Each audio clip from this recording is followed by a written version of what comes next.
우리 성경 말씀 보겠습니다. 성경 말씀 누가복음 2장 1절부터 7절 말씀.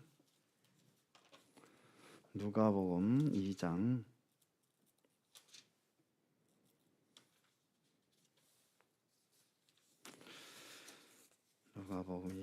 1절부터 7절.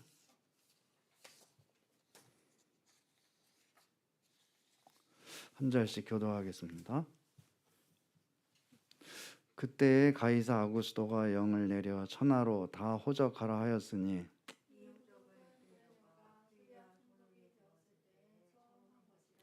모든 사람이 호적하러 각각 고향으로 돌아가매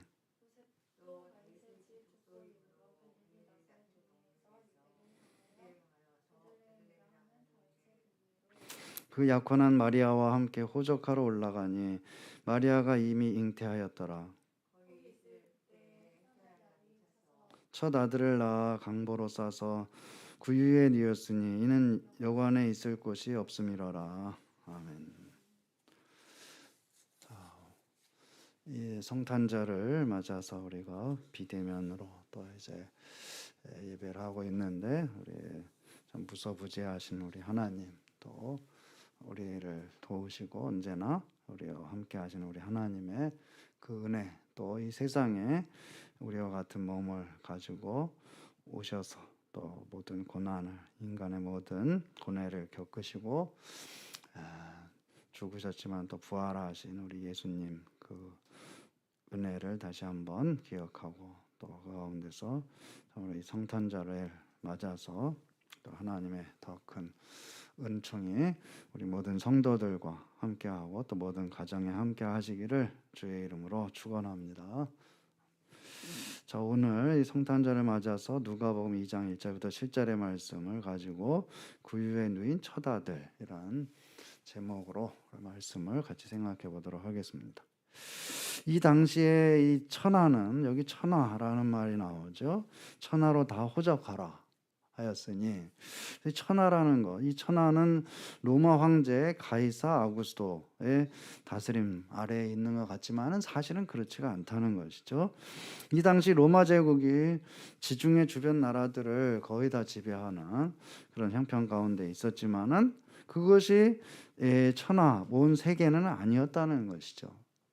그 지역 외에도 여러 나라들이 당시에 또 건재하고 있었다. 중국도 있고 인도도 있고 아프리카도 있고 호주도 있고 당시에 아직 알려지지 않았지만 아메리카도 있는 것이고 이 세상에 많은 그런 나라들이 있었지만은 당시 로마는 온 천하를 자기네들이 다스리고 있다고 하는 그런 자부심으로 가득 차 있었던 것이죠. 로마는 자기들만 문명국이고 그 나머지 나라들은 미개한 나라들이라고 이제 생각했던 것이죠. 그래서 이제 이런 사고 방식, 로마만 문명국이고 또 다른 나라들은 다 야만인들이다라고 하는 이런 사고 방식은 로마에서 유럽을 거치면서 서양 문화가 이제 위대한 문화고 또 서양 문화만이 이제 위대한 문화이고 그 나머지 문화들은 다 이제 미개한, 그리고 또 이제 뭔가 부족한 그런 문화라고 하는 그런 생각들이 여태까지 사실은 이어져 오고 있는 것이죠. 그래서 이제 오리엔탈리즘이라는 말이 있는데, 오리엔탈리즘이라는 것은 이제 서양 중심적인 서양의 문명, 서양의 문화는 굉장히 이제 논리적이고 철학적이고, 그다음에 이제 서양의 문화는 뭔가 이제 문명이 발달한 것이고, 저는 동양, 동양은 이제 뭔가 논리적이지 못하고 철학적이지 못하고 뭔가 이제 그 부족한 그런 이제 것이다라고 하는 그런 생각도, 서양 중심적인 그런 사고 방식들이 이제 서양 사람들에게 있어 그것이 또 우리들에게도 흘러 들어와 가지고 이제 우리들도 뭔가 서양은 이제 그럴 듯한 것이고 또 동양은 뭔가 동양은 신비롭다.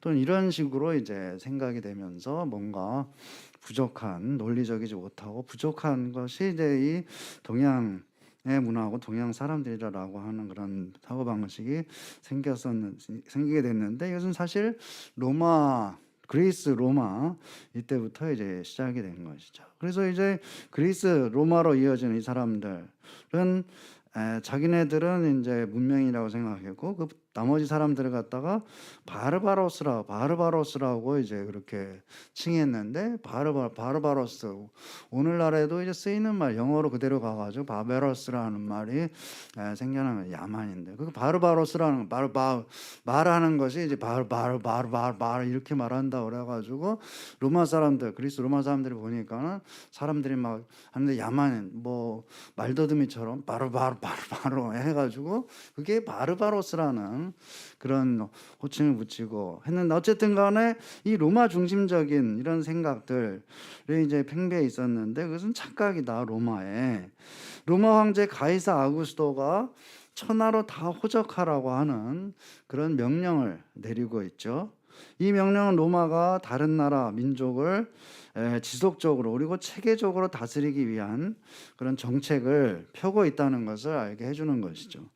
호적을 하게 되면은 인구가 정확하게 파악이 되고, 또 세금을 거두고 부역을 시키는데 유용하게 사용될 수가 있는 것이죠.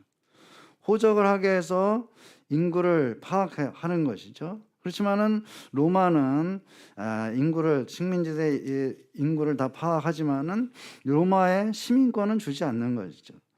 시민권 권리는 주지 않고 로마 시민과 사람들 사이에 어떤 차별이 여전히 유지되고 있는, 그러면서 이제 강제로 호적을 하게 하고, 그래서 인구를 파악해가지고 로마가 거두어갈 것은 걷어가고 이 특권은 주지는 않고, 이제 이런 불평등하고 부당한 이제 그런 식민지 경영을 하고 있었던 것이죠. 강제로 호적을 하게 하는 것은 로마가 더 체계적으로 더 많이 식민지로부터 이제 뭔가를 걷어들이기 위해서 또 일을 시키고 또 하기 위해서 이제 이런 일들을 하게 된 것이죠. 그것은 이런 역으로 생각해 보자면은 로마가 그만큼 어려워졌다는 것을 반증하는 것이죠. 그래서 식민지에 대한 어떤 수탈을 더 이제 체계적으로 하기 위해서 이런 호적을 할 필요가 생겨나게 됐던 것이죠. 그러니까 로마가 그만큼 어려워졌다. 그리고 또 식민지로 있던 유대에 대한 수탈이 더 심해지고 있었다라고 우리가 볼 수가 있는 것이죠. 이런 가운데 예수님이 태어나시게 된 것이다. 로마 중심주의가 편향된 그런 세계관 속에서 있는 이런 세계, 또 제국과 식민지 사이에 어떤 간격이 점점 더 벌어지고 또 수탈이 심해지고 있는 이런 식민지의 나라의 한 사람으로서 예수님이 태어나시게 된 것이죠. 호적을 하는 것은 우리가 보면은 호적을 한다, 이것은 자기가 어느 집안 사람인지를 분명하게 하는 것이죠. 그래서 요셉은 호적을 함으로 해서 자기가 유대 베들레헴 다윗의 자손이라고 하는 사실을 분명하게 이제 하게 되는 것이죠. 이것은 구약의 메시아가 유대 베들레헴에서 유다 지파에 속한 다윗의 집안에서 태어나게 될 것이라고 하는 그런 예언이 분명하게 이루어지고 있음을 보여주고 있는 것이죠. 호적을 하러 가지 않았으면은 요셉이 유다 지파에 속한 다윗의 자손인지 그렇게 분명하게 드러나지 않았을 것이죠. 그리고 또한 메시아가 유대 베들레헴에서 태어날 것이라는 이 예언은 사실 이루어질 수가 없었을 것이다. 이렇게 보자면은 로마 황제와 여기 수리아의 총독은 로마의 권세와 다스림으로 온 천하를 로마가 장악하고 그 뜻대로 좌지우지하고 있다고 생각하고 있었지만은 실제에 있어서는 온 천하를 움직이는 분은 하나님이시고, 로마 황제나 수리아 총독은 하나님의 하수인으로서 하나님의 뜻을 명령을 받들어서 행하는 그런 사람들에 불과했다는 것을 여기에서 보여주고 있는 것이죠. 로마 황제나 수리아 총독은 로마 제국을 위해서 호적을 하라고 하는 그런 일을 실행을 했지만은 예수님이 구약의 예언된 메시아로 유대 베들레헴의 다윗의 동네에서 태어나게 하는데 태어나는 일에 있어가지고 이 로마 황제나 수리아 총독은 결정적인 역할을 하고 있는 것이죠. 예수님이 유대 베들레헴에서 태어나는 일에 있어가지고 이 일이 호적하는 일이 없었다면은 요셉이 또 마리아가 거기 갈 일도 없는 것이고, 그렇기 때문에 이 로마 황제나 수리아 총독은 로마 제국을 위해서 한 것이지만은 실제 하나님의 역사에서 보게 되게 된다면은 이것은 바로 하나님의 뜻을 받들어서 이들이 하나님의 일을 행한 것이다라고 볼 수가 있는 것이죠. 이 세상을 다스리고 주관하는 자들 위해서 그들을 사용해서 또 하나님 자신의 뜻을 이루시는 것, 그것이 하나님의 섭리이고 하나님의 능력이다라는 것을 알 수가 있는 것이죠. 요셉은 약혼녀 마리아와 함께 호적을 하기 위해서 갈릴리 나사렛 동네를 출발해서 유대 베들레헴을 향해서 길을 떠나고 있습니다. 성경은 요셉이 마리아와 아직 결혼하지 않았다는 사실을 편하게 여기 명시를 해주고 있죠. 약혼한 사이라. 그런데 또 마리아가 이미 잉태했다라고 하는 사실을 또한 같이 명시를 해주고 있는 것이죠. 약혼한 상태에 있다. 그런데 약혼한 마리아와 함께 호적하러 올라왔다. 근데 이미 잉태했더라. 라는 것은 왜 이런 식으로 얘기를 해주고 있느냐. 결혼도 하지 않은 남녀가, 여자는 아이를 잉태한, 약혼녀는 아이를 잉태한 상태에 있었는데 또 호적을 하기 위해서 길을 떠나고 있다. 호적을 한다는 것은 정식 부부로서 이제 거기에 등록을 하는 것이죠. 그런데 결혼하지 않았다고 하고 약혼한 상태이고, 여자는 또 아이를 잉태하고 있었고 호적을 하기 위해서 길을 떠난다. 이것은 사실은 뭔가 이 서술이 오락가락하고 있는 것을 보여주고 있는 것이죠. 서술이 오락가락하고 있다라는 것을 일부러 이제 이렇게 쓰고 있다는 것이죠.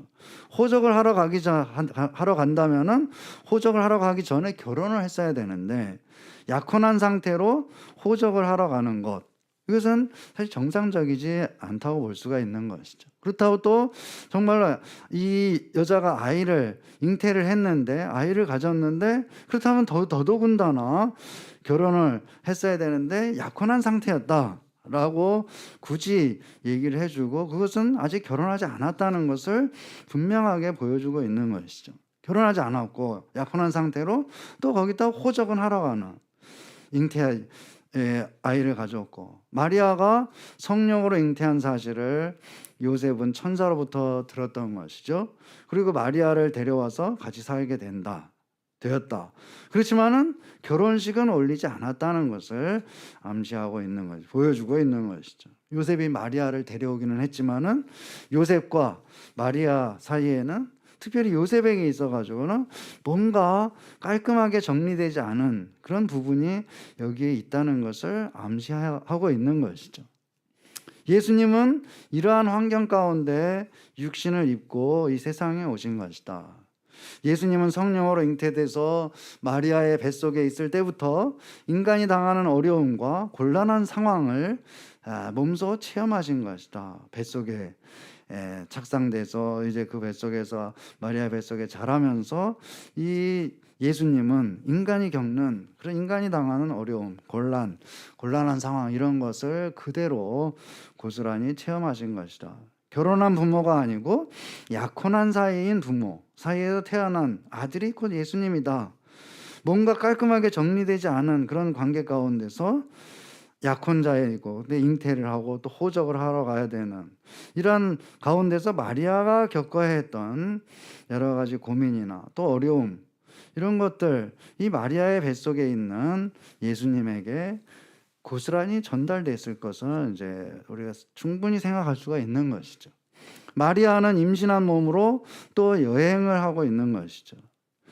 오래 걸리는 낯선 곳으로의 여행, 거기서 또 낯선 곳에서 해산을 하게 되는, 또 여관에 있을 곳이 없어가지고 마구간에서 해산을 하게 되는, 이런 임신한 몸으로 여행을 하고 또 정신적으로도 여러 가지로 피곤한 이런 가운데 해산하는 그런 과정에 여행을 하고 또 거기 가서 낯선 곳에서 해산을 하고, 그런 나이도 어린 마리아가 겪어야 했을 이 어려움들, 여러 가지 어려움들, 이것은 마음의 고생들, 또 이제 육신으로 당하는 여러 가지 괴로운 이런 것들 충분히 우리가 짐작할 수가 있는 것이죠. 마리아는 또 요셉은 어떤 진공 상태에서 살아가는 것이 아니다. 험한 세상을 그대로 살아가고 있는 것이죠. 우리가 사실은 객지에 가서 보게 되면은 모든 것들이 낯설고 했을 때 참 이거 어린 부부가 또 이제 약혼한 부부가 또 아내는 임신하고 있나 이런 상태에서 또 호적을 하러 가고 거기에서 또 이제 아이를 낳아야 되는 이런 상황 가운데 닥쳤을 때 이 부부가 당해야 됐을 여러 가지 곤란한 상황, 이 어려움들, 이것이 사실은 그렇게 호락호락한 것이 아니었다라는 것을 우리가 충분히 짐작할 수가 있는 것이죠. 그래도 생각을 해야 마땅한 것이죠. 이것이 요셉과 마리아, 하나님의 도우신 가운데서만 아무 일 없이 그냥 여기 가가지고 애 낳고 이렇게 했다, 절대로 그런 것이 아니다 라는 것을 우리가 분명히 기억을 해야 된다는 거죠. 그래서 성경은 이런 것들에 대해서 약혼한 상태에 있었고, 그 다음에 또 이 약혼녀는 임신을 하고 있었고, 또 거기에 먼 곳으로 여행을 갔는데 거기에 낯선 곳에서 또 해산을 하게 됐는데 또 방이 없어가지고 마구간에서 해산할 수밖에 없었고, 자, 이런 것들은 결코 낭만적인 얘기가 아니라, 이거는 이게 가만히 이렇게 생각해 보게 되면은 정말로 이제 이 상황 이런 걸 생각하면 참 눈물이 나는 것이죠. 이 어린 부부가 그 객지에서 당해야 됐을 여러 가지 고난들, 생각들, 이런 걸 생각해 보게 되면은 참 눈물겨운 일이 아닐 수가 없는 것이죠. 마리아가 겪는 이런 어려움, 이 마리아와 요셉의 관계가 먼저 깔끔하게 정리되지 않은 것 같은 그런 인상 속에서, 또한 이제 요셉이 주는 어떤, 이 마리아가 요셉으로 인해서 겪는 어떤 어려움, 이런 것들이 곧바로 이제 그 뱃속에 있는 예수님에게 그대로 이제 다시 전달된다고 볼 수가 있는 것이죠. 예수님은 인간이 당하는 이 어려움을 태아에서부터 경험하시고 있다는 것이죠. 그래서 예수님은 우리 인간의 모든 것을 가장 깊은 곳에서부터, 인간의 모든 골수에서부터 아시는 분이 되실 수가 있었던 것이라 예수님을 첫아들이라고 칭하고 있는 것을 볼 수가 있겠습니다. 7절에 보게 되면 첫 아들을 낳아. 자, 마리아와 요셉이 결혼한 사이가 아니고 약혼한 사이라고 했으니까 이 사실은 첫아들이라는 것은 명실상부한 첫아들이라고 할 수가 없는 것이죠. 그래서 우리가 이 우리나라 역사책 삼국사기를 보게 되면은 저희 왕이 있는데 왕이 아들이 있어요. 아들이 있는데 그 첫 번째 낳은 아들은 역사를 따져보게 되면 첫째로 낳은 아들은 왕위를 이어받지 못하고 두 번째 아들이 왕위를 이어받는 경우가 종종 있는데, 그렇게 왜 그럴까? 그래서 따지고 보게 되면은 정식 부인이 이제 낳은 아들이 이제 왕위를 잇게 되는 거죠. 첫 번째 낳은 아들은 의미가 없는 것이죠. 그래서 정식 왕비가 낳은 아들이라야 이제 그 왕위를 잇게 되는데, 여기 첫 아들이라는 것도 사실은 이제 마찬가지인 것이죠. 첫 아들이라고 했지만은 이 첫 아들은 사실 결혼한 사이가 아니고 약혼한 사이에서 낳은 그 첫 아들이라, 그러니까 엄밀하게 따지자면은 명실상부한 첫 아들이라고 할 수가 없는 것이죠. 당당하게 첫아들이라고 하기에는 뭔가 부족한 부분이 여기에 있어 보이는 것이죠. 결혼하지 않았기 때문에 둘 사이에 태어난 아들은 합법적인 아들이라고 할 수가 없다. 뭐 이렇게 얘기하면 너무한 것 같지만 사실 그렇게 얘기할 수도 있는 것이고, 그렇지만 또 한편으로는 이 부부가 가가지고 호적을 했기 때문에 합법적인 또 아들이라고 할 수가 있는 것이죠. 이렇게 보면 합법적인 아들이고 또 저렇게 보면 합법적인 아들이 아니고, 이런 애매한 이런 과정을 그대로 여기 보여주고 있는 것이죠. 이런 과정을 통해서 예수님은 인간이 겪는 고뇌와 어려움을 태어나면서부터 겪으신 것이다. 그래서 예수님 우리 인간의 어려움과 고뇌를 그 가장 깊은 곳에서부터 안다. 여기 이제 안다는 것은 그저 이제 피상적으로 들어서 아는 것이 아니고 예수님이 어머니의 뱃속에 있을 때부터 또 태어나면서부터 이 환경 이런 걸 통해 가지고 거기서 영향을 받은 그런 사람이 되셨다는 것을 보여주고 있는 것이죠.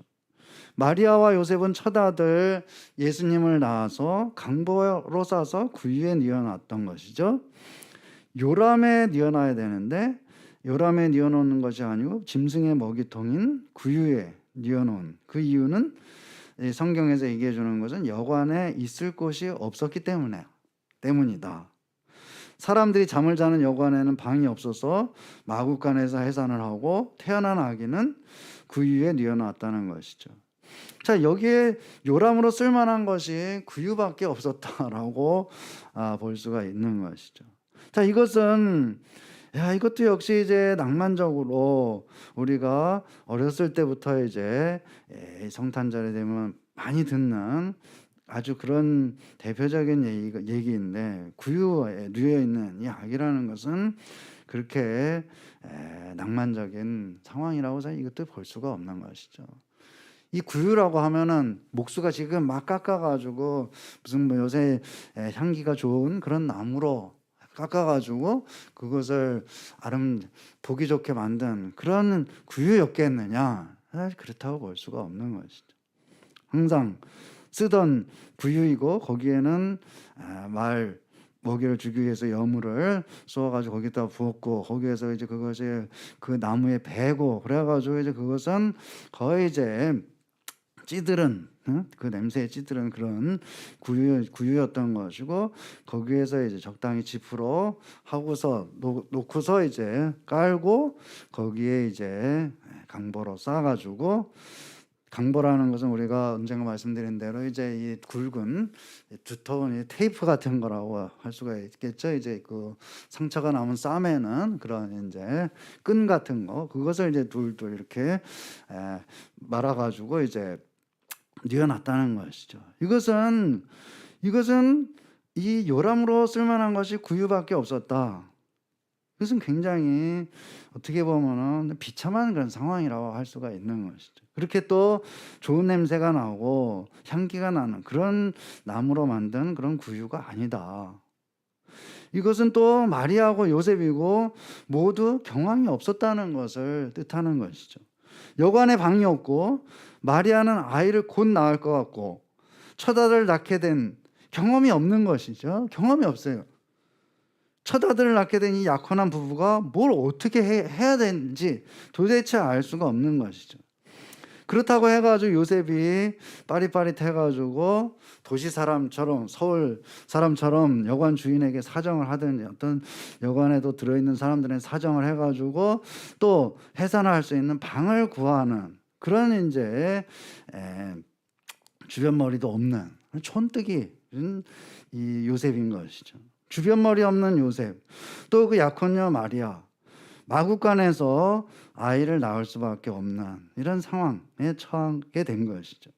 그리고 또 이제 막 낳은 아이를 돌봐줄 사람도 없는 이런 형편 가운데 강보로 간신히 싸가지고 구유에 뉘어놓고 마리아는 해상 끝에 진이 빠져 있고 요셉은 또 어쩔 줄을 모르고 우왕좌왕하고 있는 이런 이제 상황을 우리가 그려볼 수가 있는 것이죠. 이것은 참 이제 생각해 보면은 이것이 아름다운 물론 가장 아름다운 그런 광경이라고 할 수가 있겠죠. 그렇지만 인간적으로 볼 때에는 이것은 참으로 비참한 그런 광경이고 참 안타까운 그런 광경이 아닐 수가 없는 것이죠. 저는 사실 이 말씀을 준비하면서 생각할 때마다 거의 눈물이 날 지경에 이르게 되는데 이런 상황을 생각해 보게 되면은 참 이제 좀 안타깝다. 진짜 어떻게 할 수가 없는 그런 상황 가운데서 간신히 어떻게 그냥 마구간이라도 구해가지고 거기서 아이를 낳게 된 이런 상황 가운데 있는 것이죠. 예수님은 그 어머니 뱃속에서 이 세상으로 나오기 전에 또 그 나오는 순간부터 혼란스러운 그런 상황 가운데 한가운데로 던져진 것이다. 우리 실존 철학자들이 하이데거 이런 사람들이 얘기하기를 우리 인간의 존재를 어둠 가운데로 던져진 상태에 있다라고 표현하는 것을 볼 수가 있는데, 지금 혼란스러운 이런 상황 속으로 예수님이 던져졌다는 그런 느낌이 드는 것이죠.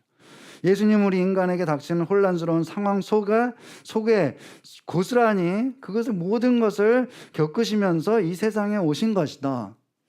그래서 예수님은 우리가 당하는 모든 일들을 이 세상에 태어나시는 순간부터 체험하시고 그 이전부터 체험하시고 아시는 분이 되신 것이다 라는 것이 정말로 소중한 부분인 것이죠. 예수님은 우리를 아시는데, 우리와 같이 되셨는데 형식적으로 되신 것이 절대로 아니다. 기독교 초기의 이단 가운데 이 대표적인 것이 예수님이 이런 고난을 겪지 않으셨다는 거예요. 예수님이 하나님이기 때문에, 예수님은 하나님의 아들이기 때문에 이런 고난을 겪으실 수가 없다고 하는 그런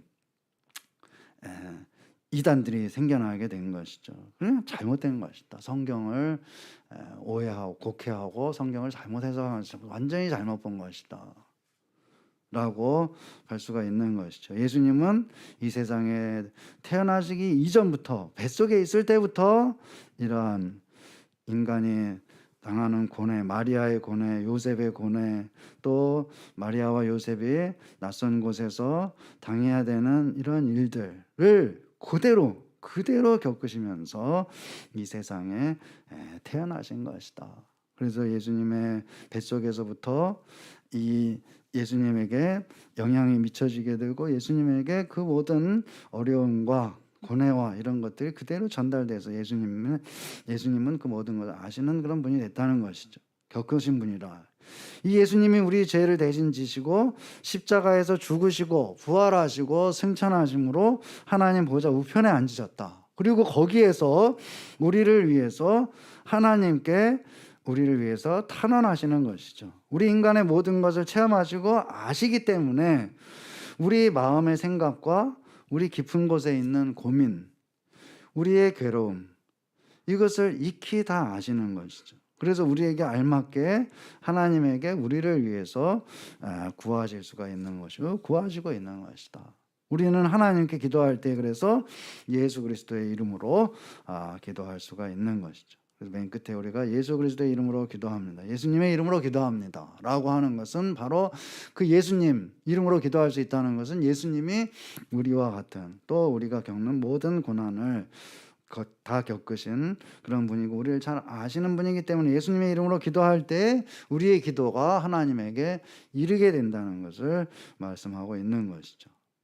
이 성탄절은 예수님이 우리와 같은 육신을 입으시고 이 세상에 태어나신 그런 사건을 기념하는 그런 절기인 것이죠. 우리 가운데로 오신, 우리와 같은 어려움을, 우리와 같은 고민을 겪으시고 아시는, 그래서 우리와 함께 하시는 임마누엘의 하나님 되신 그 예수님을 통해서 우리가 구원을 얻게 된다는 것, 그것을 우리가 분명히 알 수가 있는 것이죠.